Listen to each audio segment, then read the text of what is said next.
About to say what? Huh?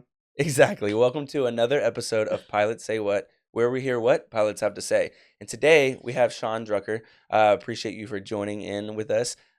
Again, my name is Zachary. I am your host every week here on this podcast. And if you guys are listening now, just know that today we'll dive a little bit into what it's like to be a student who's training in flight training specifically. And then we're going to get into a little bit about maybe some of your experiences, some of the things that you found difficult. We'll also ask for some advice from you for maybe future students. And you've also just begun your CFI journey. Yeah. So without holding it off any longer, would you mind introducing yourself just slightly, your name and a little bit about you? Yeah, so my name's Sean Drucker. So I've always wanted to be a pilot. It has literally been my dream.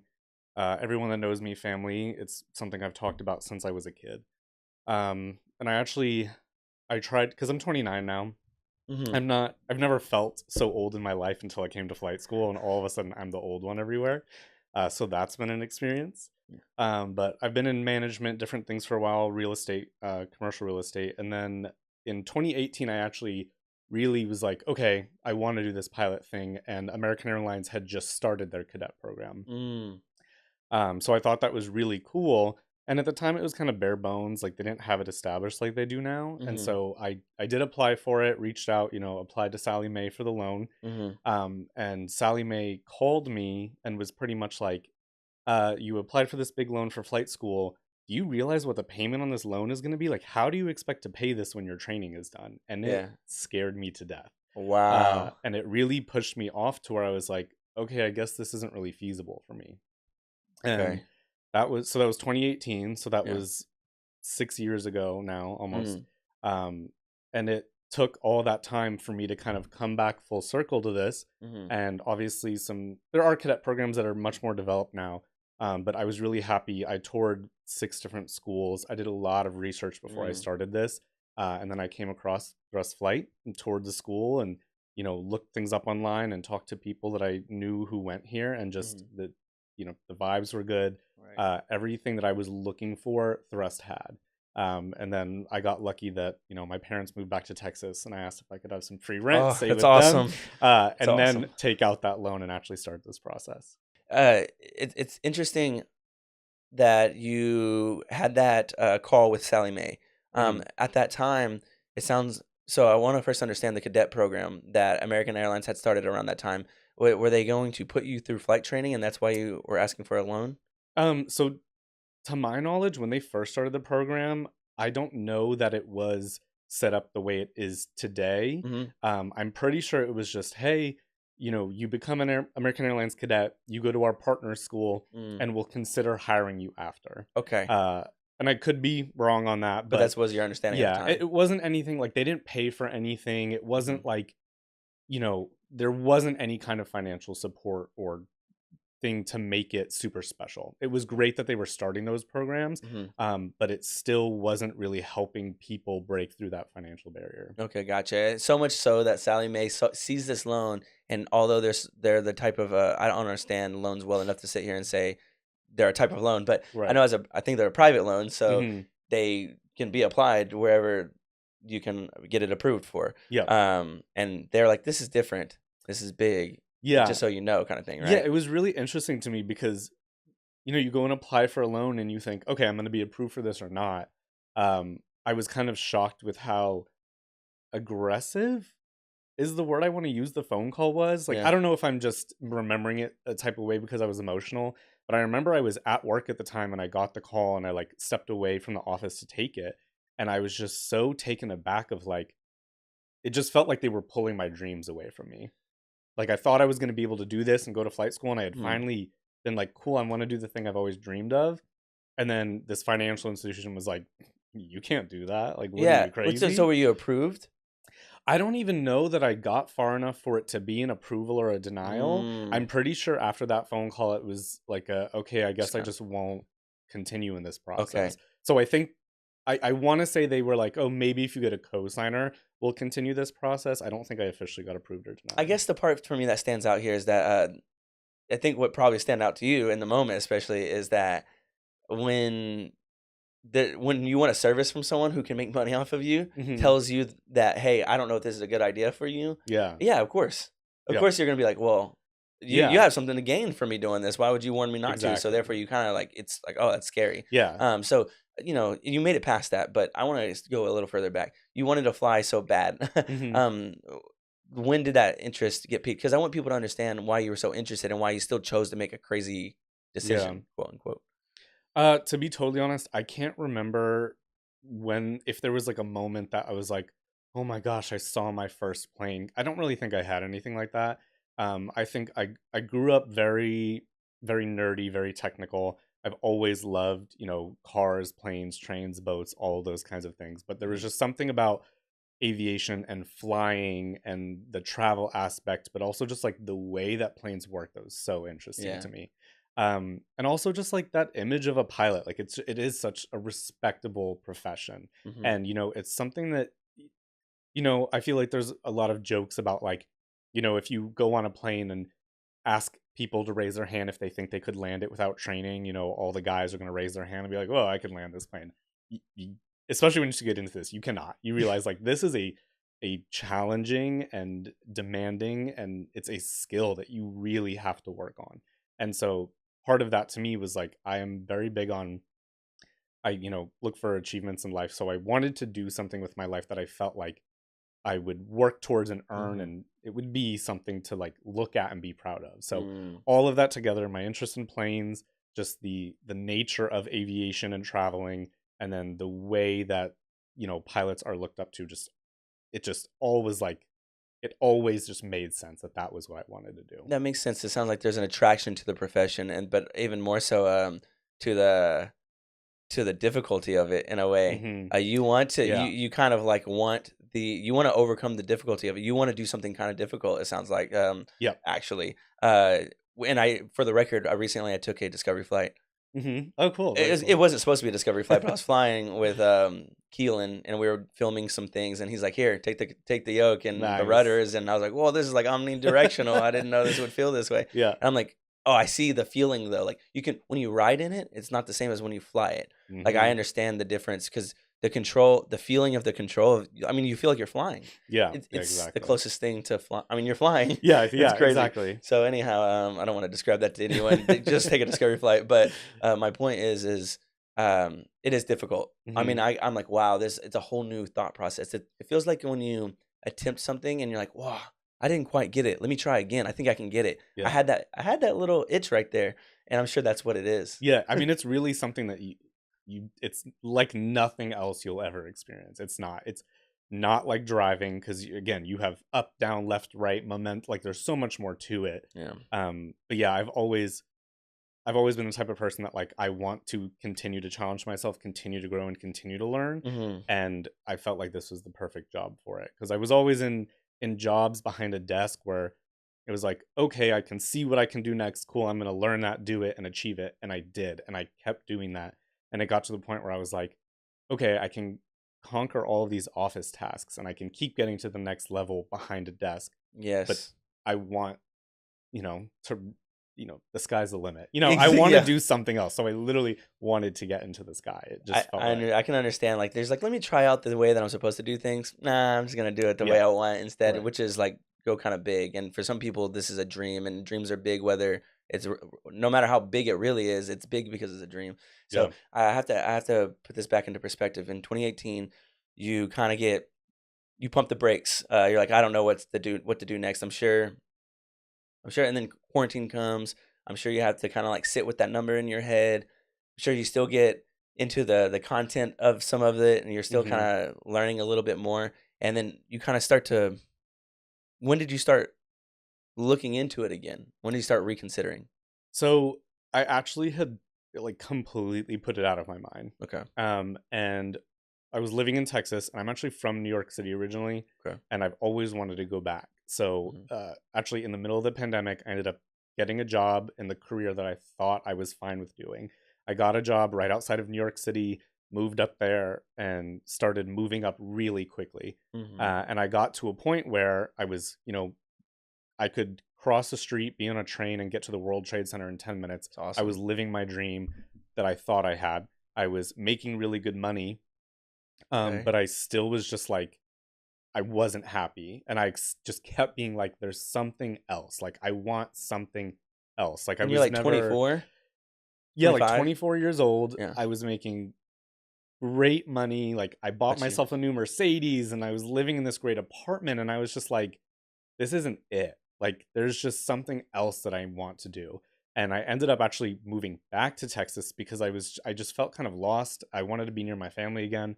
And it just, everything ended up falling back into place where I moved back to Texas, was talking to my family about it. And then I met a friend who's actually a pilot for American Airlines. Mhm. And I kind of just shared with him, oh my God, that's so cool. Like, that's always been my dream. And thankfully, he's a pretty go getter guy himself. And he was like, well, why not? Then why not do it? And I was like, oh my God, no, like, I'm way too old for that. It's too late. And he was like, no, like, you absolutely could do it. And sat me down and we talked about Mhm. it. And it just, once I started there, I couldn't be stopped. And just kind of like that, a flip switch. And I was like, you're right. Like, I am going to do this. That flip of the switch is Yeah. what is interesting to me because it all it takes is like the belief Mm-hmm. and granted like what informs your belief, right? Yeah. Like, hey, I here's how I did it, here's how I think you should do it, and you're like, oh, Yeah. that looks achievable Right. at least, and once it looks achievable it feels believable. Yeah, So exactly. um that's great. I'm glad you made the decision. Yeah. Yeah. Me too. Yeah. Definitely. So you have that conversation. Long story short, you tour all these schools. No pun intended. Thrust lights where you landed. And I think you started around the same time I started. Filming for the school. Hmm. Because I remember you're in one of the first videos. What was it like on your first day as a flight student? I was terrified, terrified. So I I hated high school. I had a really bad experience in high school, and Mhm. I thought, I went through and got my associates in college, but I thought I was done with school. Yeah. Um, so it was really weird because I'm almost 10 years out of any kind of schooling situation, confident in my career and what I'm doing, and all of a sudden I'm starting back at zero. Hmm. And I remember I walked in that classroom on day one, just like probably shaking. I was so nervous. Like, Yeah. all of these new people and what are their skill sets, and am I going to be able to do this? Which I think was one of my biggest fears, is like, this is my dream. Can I do it? Like, Hmm. that's scary. So, Like the ability. yeah, It's a like, skill, like you said. yeah, that, and just like, going for your dream and Mm. failing is like, worst case scenario. So it was just the The fear stakes are of, higher. yeah, the stakes are so much higher. So walking in on day one was nerve wracking. It was Yeah. it was an experience, but I do feel like it quickly turned around from that. Yeah. Uh, thanks, just like the environment we have at Thrust. But yeah, day one was absolutely terrifying. Did you is there any social aspects to that was nerve-wracking as well? I don't know how you feel about that, but yeah. Yeah, definitely. Walking in, and my class was, I think, one of the biggest that they had in a while. There were like 32 of us that started on that day. Mhm. So walking into this room with 32 other people who are of all different walks of life and ages and backgrounds, and then also talking to these instructors who have this flight experience, and they're, oh my God, they're so knowledgeable, they know what's happening, and Mhm. I'm walking in here knowing absolutely nothing. Yeah. It was just kind of intimidating, It's like like, 0 oh, time, yeah. yeah, zero time. Like, I talk to people, like, how do I figure this out? How do I navigate this? It's definitely, it's a little daunting at first. I have to say to the viewers and the listeners, I think today, actually, for the record, I think today is my my 1 year mark here at the company. It's close to your 1 year after Yeah. starting as a student too. But I have to say, after 1 year, only now can I really even grasp the magnitude of the pocket that is aviation. Like Mhm. it is its own thing. Yeah. It is its own culture, it's its own industry, but it's even its own culture. I mean, there's techniques here that are unique to it. Skill sets are unique to it. The pressures are unique to it. The safeties, all of it. I guess I just say that to say I don't know how prepared you really can be coming into it. Like, there's even from the people who feel like they know a lot coming in on for the first day. Hmm. I'm just thinking like that has to be such a small increment of what they're about to learn that Yeah. you probably weren't that far off from them. Yeah. I mean, you really Yeah. have to come in, and I think the best way you can set yourself up to learn in this environment is just being open to everything, being open to knowledge, being open to people helping you, being open to even just like new ways of learning and approaching things. I, I feel like Mm. there are probably so few other things that people could have done in life that is going to be similar to the way you have to learn and absorb this knowledge. Mm. I mean, you really have to dive into this and be ready to like, you know, make it your life for a little while. The likelihood of someone coming in with that mentality, to me, it's hard to believe that it's not that, not most people aren't going to come in with that mentality. Yeah. Um, and so what I'm wondering, but it does seem like a lot of people do learn it and Hmm. to adapt it. What is that? What is the difference in the mentality from not having that and then having that? Is it? Do you think it's the fact that you have to just you have to actually realize how serious you have to take it. You have to Hmm. really decide how much you really want to do it. Absolutely. I mean, I think it's something that you can't be made to do it. And, whether your parents are forcing you into it, whether your partner, whatever's happening, I think it's a kind of situation that you have to come into and you have to make that decision to really lean into it. And like you can be given all the tools, you can be prepared by someone else and shown how it's going to happen, but like you have to be mentally ready and dedicated to make it happen. Mm. Cuz if you're not willing to, it's going to be an overload. You have to take ownership. It sound at Yeah, the end of the day, exactly. it's gonna yeah. There's no excuses here. You don't Mhm. have to be here. Yeah, You can right. you don't have to be here. It's your choice. Yeah, So exactly. don't come in thinking someone's gonna hold your hand and things like that. Now that being said, I would like to highlight obviously there's lots of resources. I'm hoping at most Mhm. schools, and I can say especially for Thrust as well. Absolutely. We have ground courses, student. I'll ask you a little bit about that. What do you think some of the biggest assets to you as a student were here, at least at this school, and that you would hope that people could find at any school? I mean, I really think it's the people. Like, you're gonna have this type of school. You're gonna have ground courses. We do study halls here. Um, I think a good thing Thrust does is they do a lot of peer mentoring where they pair up students with other students. You can always get help from instructors and get ground time scheduled as you needed. Um, but the Is that difficult to get done, or is it No, no, it's no? pretty easy. I mean, if you communicate with your instructor again, like if you're putting in the effort, you communicate with your instructor, you communicate with dispatch, they're going to help you out. They're going to get it for you. Okay. I do think the community aspect of Thrust is something that obviously it's the only school I've gone to, but I've talked to people at other schools Mm. and friends who have gone to school in the past and are now at the airlines. And a lot of them are shocked as to how many friends I have from this experience, and just how much I worked with students and other instructors. Mm. I've heard other people say that their flight school was like a very competitive environment, and like people didn't help each other because they were almost like just trying to see who could get ahead. But I'm very thankful that, like, that was not the environment here. Okay. Everyone was super helpful. Most of my class studied together very frequently, and I Mhm. think that was a huge deal for me, is to be able to sit with my peers and study the material together, make the mistakes together, but realize things together, Mhm. and just be able to bounce ideas off each other, go back and forth. Who learned something from someone that they talked to on another day that we didn't get to experience, and just Yeah. sharing all of that.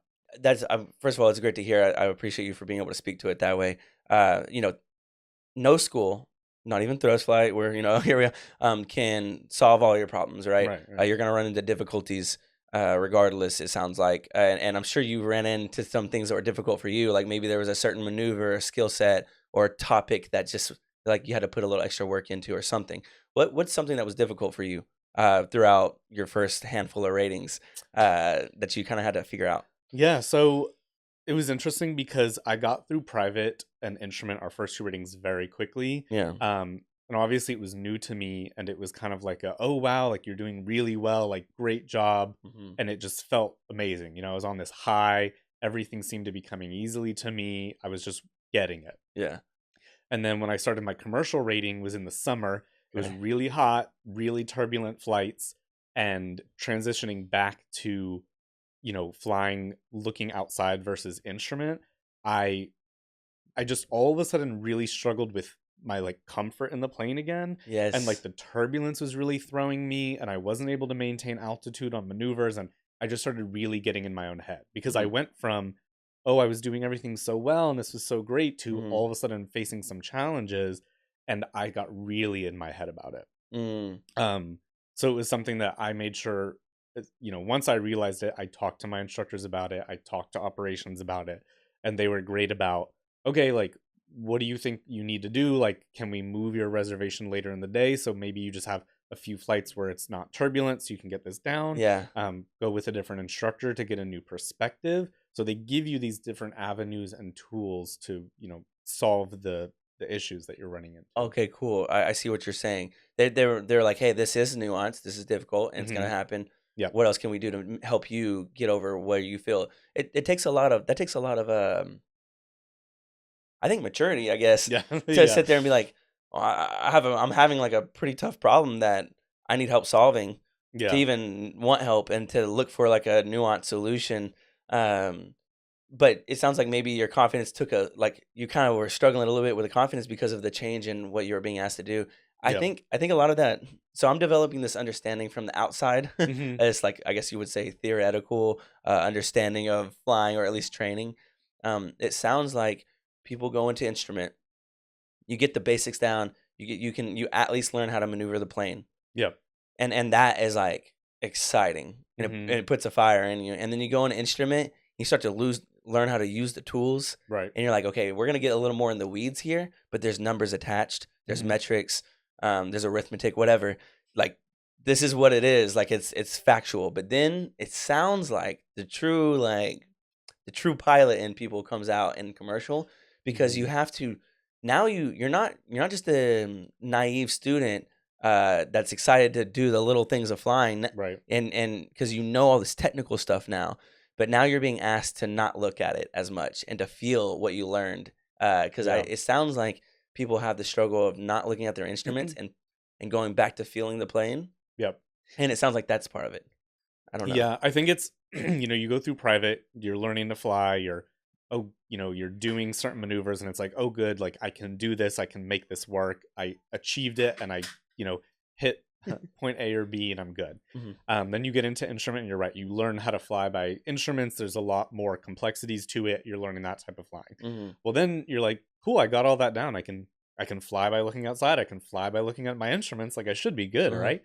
And then no, you get into commercial, and a lot of the commercial maneuvers are about, like mastery of the aircraft and Mm. being able to understand the plane's energy and how to use that. There's maneuvers in commercial that some people look at and they're like, what is the point of this? And you come to realize that the point of it is you being able to control and understand the plane and how it's going to work. So I think it's this difficulty of, you were just doing 1 + 1 = 2 in the beginning. Cool, I did it. It's good. Yeah. And now it's like, cool, but now you need to understand why 1 + 1 = 2 and expand on that and show that you can make it work the way you need it to. Right, like, can you subtract one from two and still get one? Right. You know what I Yeah. mean? Can Like, what other you, ways can you put it together? yeah. Can you expand it and make it longer and tell us how you got that answer kind of thing? Yes. So it's the complexity of it. It's going back from that instrument flying. And I think it's, for me, it was one of the first times where you really hit this like new level of it. It's a different level of this challenge. It's not just getting the thing done. It's getting it done and doing it well. Because that applies to everything Hmm. that you wanna do. So if someone's in another career field or something like that, and they're listening to this for fun or whatever it may be, um, I believe that with my craft and video Yeah. and some of the things I'm interested in, like, yeah, you can go out there and like achieve like a maybe a specific desired result, but how many ways can you be creative within the process? I mean, how many ways can you get the plane on the ground safely? Right. You know, things like that. How many ways can you recover from a certain kind of wind hitting you the way you didn't expect or whatever it may be? Yeah. I'm Exactly. sure that's the point of it all. Well, let's say there's people who are listening and there are people who are watching and they do have an interest and maybe it's everyone who's just simply has an interest, like they're just interested, maybe they haven't really considered actually flying or making a career out of it, they're just like that's interesting to them. Yeah. And then there's people who are like, man, I'm watching this and I'm hoping I find the thing that's going to say, you know what, I'm signing up tomorrow, like and no pressure, but Yeah. but more so like what do you think it is that's stopping people in those positions sometimes, and what do you think turns that gear? It's a big leap and it's a big change. This isn't something that you can just, oh, I'm going to go try that and like it might work out, it might not. Like there are, for lack of a better term, there are repercussions for doing this. I mean, it's not cheap to do this training. It's time consuming. And it's, you can do it part-time if that's something that works for you. Right. Obviously for me, I just wanted to dive into this. So I think it is the thing of like, for me, it was a fear of, am I going to be able to do it? Am I Mm-hmm. going to get through part of this training, Mm. spend the money on it, try it, and then realize like I can't for some reason, and then I'm still having to pay what I trained in, and I Yeah. lost that time. So I think it's something of like, if this is something you want to try, obviously you start with that discovery flight and see how you feel. And I think that will convince a lot of people. And Um, then for the record, the discovery flight's not just taking a flight I've learned. It's that again that you get to feel the plane, yeah. and I think that's where the magic Yeah, can or can't happen. there's so Yeah, much to it. yeah, There's but a yeah, complexity to it of yeah, like, it's not just being in a plane like you have been before. It's taking controls of the plane and realizing that you're the one doing it and yeah, manipulating it and all of yeah, that. But yeah, I think that and the planning aspect for me, like when I looked at flight training, it's like I realized that's there, and I realized there's schools with programs, but I needed to see the details of like, okay, I get into this program and I do XYZ, and then that's going to lead me to this CFI job, hopefully, and then that's going to lead me one day to the airlines. Once that was kind of laid out for me, and I was like, okay, like this is a path, and like it makes sense, and it's well structured, and hmm there are programs like Thrust that do it very well. And seeing all of that, that was like, okay, like this is like a thing that I can do, and it's there and achievable. I really want to say something about that. I want to highlight that. I really want to I don't want that to go under the radar, what you just said, because I'm and maybe it's because I relate to the idea of wanting to be detail oriented when I'm getting Hmm. myself into things. Yeah. Maybe it's my way of trying to offset risk. I don't know, but you know, there's like online courses that have to do with things that I'm interested in, right? And I'm like, why? I don't know. Is this a scam? Right. Like, Exactly. what if I pay for this and then I come out just feeling like I just got given a bunch of YouTube videos or something and that's it? And what am I Yep. supposed to learn from that? I want to know. I want to know that X, Y, and Z is going to happen. That I take steps 1, 2, 3. I want to know that there's a pathway for me to follow that will get me, that can get me to my goal as long as I'm willing to put in the effort. I know I'm Right. willing to put in the effort. That I know that how I want to apply my effort is where there is a system that like really makes it an efficient effort. Yeah. It helps you get there. So I Yeah. guess I just say that to say whatever school people are looking into, whatever training program, whatever Part 61, Part 141, whatever you might want to look into, just know that it's going to work for you, and Hmm. also know that there are programs, and Thrust is one of them that do have it planned out for you like that, and when you look at that, then see how you feel. Exactly. Yeah. I guess I just wanted to highlight that it's like that's such a big thing that Yeah. makes that works for me. Yeah. I agree. Um, One last thing you said in there was the fear of like oh, what if I suck at this, and what if I fell out, or what if anything happens and I can't continue training, and I am still responsible for paying what it is that I've started training on? I think I understand what you mean there, but I don't think a lot of people know that this is like something to think about. Hmm. Could you kind of explain that a little bit? Because are you responsible for the whole loan if you fell out of the school? Not the entire thing, thankfully. Yes. It kind of works in sections, so we have all the different ratings like private, instrument, commercial. And we have great people like Nathan who can actually talk really in the weeds about it. Yes. But when you're doing that private rating, you're pretty much, if you took out that loan or paid for it, like you're paid for that section of it, and Okay. you can get that done. If you drop out early, I'm sure there's a process where it's that whole loan isn't gone. You don't have to pay for the whole thing, but you're paying for the plane that you've used, and the fuel, and the instructor that took the time to teach you. Hmm. So it is something that it's costing you as you go. And as that's building up, you just want to make sure that you're adequately using that. And at the same Yeah. time, like I know people who have come through here and or gone to flight programs, and they got their private license, and maybe they realize that flight training or this whole environment isn't for them, Hmm. but now they have their private pilot's license, and they're like, I can go fly for fun when I want to, I can go rent a plane, I can go fly my family around. They loved that they did it, and they realized at the right time, okay, maybe going further for the airlines isn't for me, but I love that I can just go fly a plane when I want to for fun. Right. So it's not like, it's not all or nothing, it's not complete make or break, but it is something to consider. Oh yeah, I mean it's a big decision Yeah. regardless. I mean you're making there's a lot of actions that are going to go into starting flight training, especially at a school like Thrust Flight or something where it is quite a larger commitment. and it's accelerated, and you really Yep. have to, you have to be serious about it. But I guess, and again, Nathan can get into these kind Yeah, of yeah, things better than exactly. either of us can.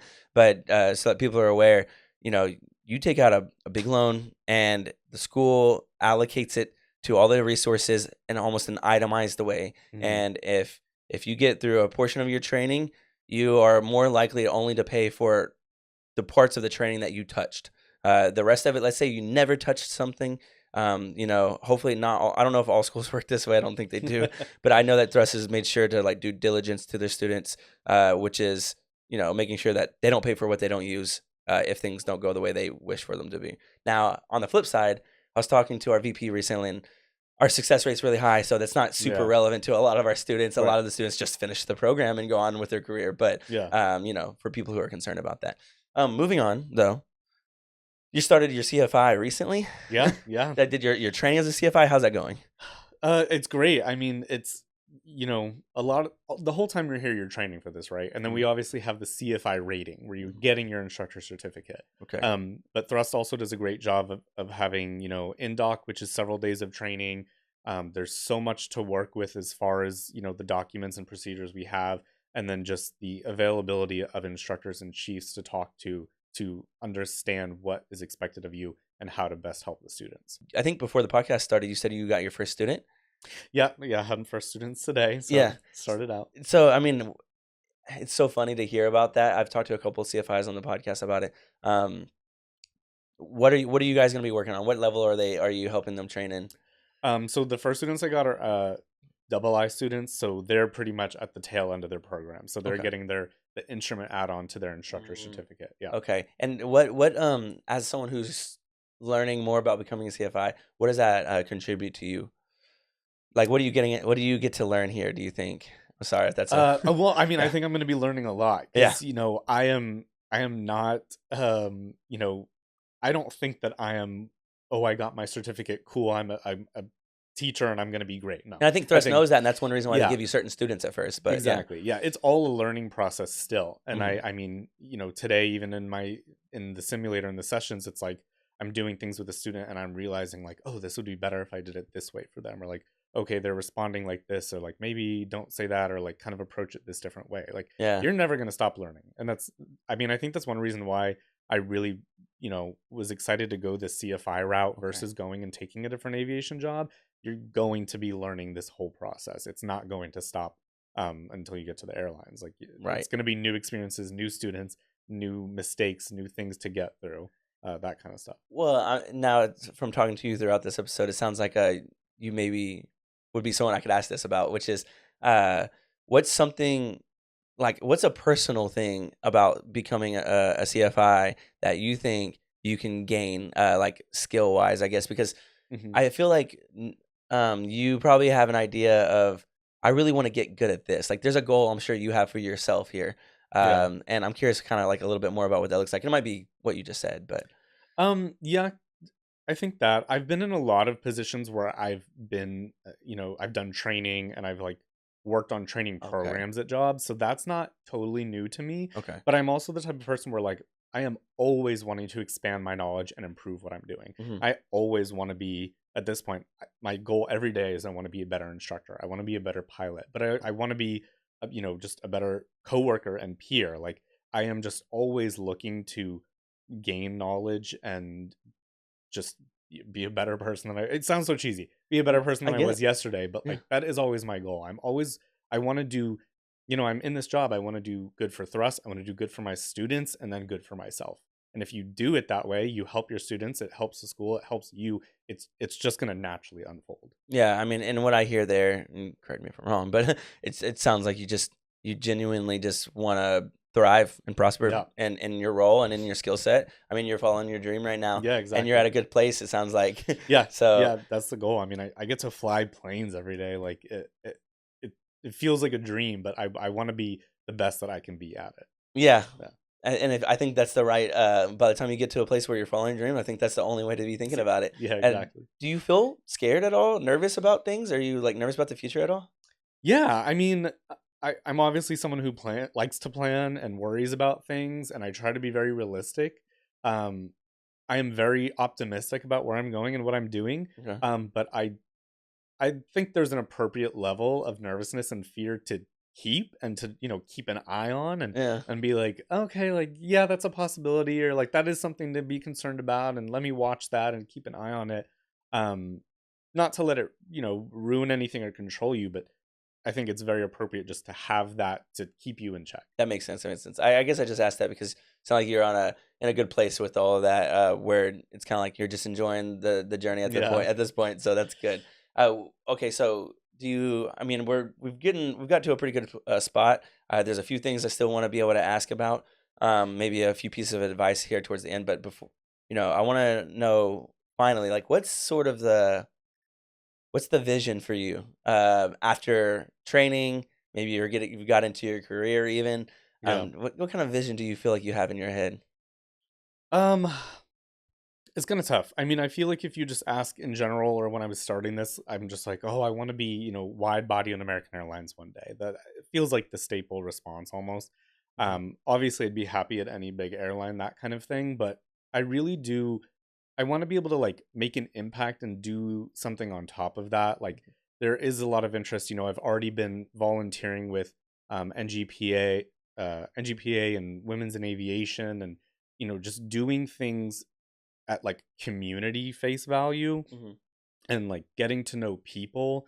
um there's an aspect that I would love to become like an assistant chief one day, just because there seems like they have so much hands on with how the program works and being able to help students. So that level here, but even at the next levels, being able to do, I don't just want to get in a plane and fly. I want to Yeah. be able to do stuff for other pilots, for the community, for coworkers or students, and hopefully just be able to share knowledge or whatever it is that I can to help progress things. It sounds like kind of like what maybe I guess I mentioned it earlier, but that bubble, Hmm. that little pocket of community that is aviation. Yeah, Um, you want to continue to be a part of it. You don't want to just clock in, clock out. exactly. That's Yeah. really cool that you say that. We're kind of Philip Stromer kind of I feel like has a little bit of that attitude Hmm. sometimes with the way he talks about things when we've had him on the show Yeah. or episodes, whatever.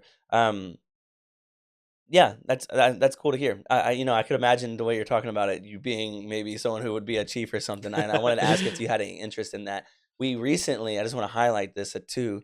Recently here at Thrust, we've, of course, we've grown. We were wanting to kind of structure our school even a little more efficiently, and we've had to restructure our chief team. We had like one person doing it before, maybe with a little bit of help of another Yeah. chief, and granted, there was two things to that. Maybe that wasn't the best person to be the chief, but also maybe it was a lot for one chief to have. Hmm. And I think what we've done as a solution is we have a whole new team of Yeah. chiefs, and there's five of them at that. There's Yeah. a whole new team of them, and there's five of them. So, and they've kind of broken up their responsibilities. But I really like the way Thrust is seeing the opportunity to just serve this. We talk on the back end. I'm in corporate. Yeah. We talk on the back end a lot, but it's always about how to make it better for the students. That's all we Yeah. talk about. Yeah. That's I awesome. really like that. I don't think I would be able to work here if it wasn't for that. Yeah. No, I So, agree. yeah.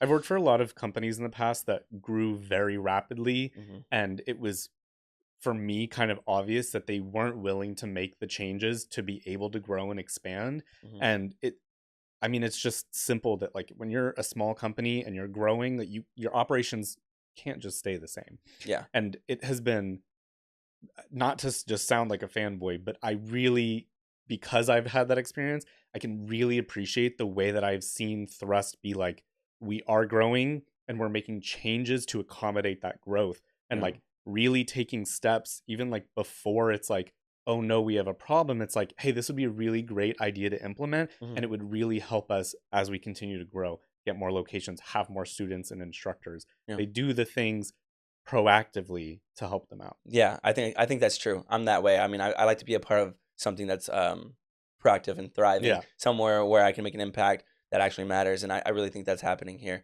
personally. Yeah. That's how I feel about it. I'm gonna ask you for these three different pieces of advice. Hmm. What's your number one? What's your biggest piece of advice for a current or future student? You might have answered it a little earlier. I mean, I think for anyone, the biggest thing is don't be afraid to fail. I was terrified to fail going through this process, and I think it really stunted me once I did fail something. It felt like the world was ending. But that's absolutely not the case. This is training, and it is something incredibly new. You're not just learning to drive a different kind of car. You're learning to fly a plane. You're gonna stumble. You're gonna have failures, and that is completely acceptable. Well, again, thank you, Sean, for joining us on this episode. I really enjoyed this episode. I really think that we got to get into some of the brains of people. Hopefully, it was nice to hear how you're thinking about your training and your process and your journey. So, if anyone's still listening to this episode, you've gotten this far. I'm assuming you were at least interested, if not enjoyed it. Please leave some questions in the comments. That really helps us out. Maybe even give a little bit of feedback if there's anything you can think of. Sean, I'm sure you'll be checking in on this episode, Yep. so he'll see your comments and check those out as well. Otherwise, like and subscribe is great. Something I've noticed on the back end is that like 4% of our average listeners are repeated listeners, still aren't subscribed. So if you guys have yet to subscribe and you're still listening, I think this is your sign to do so. Please subscribe. That would really help out. And we'll see you guys on the next episode of Pilots Say What, where we hear what pilots have to say, and it might even be in a new studio.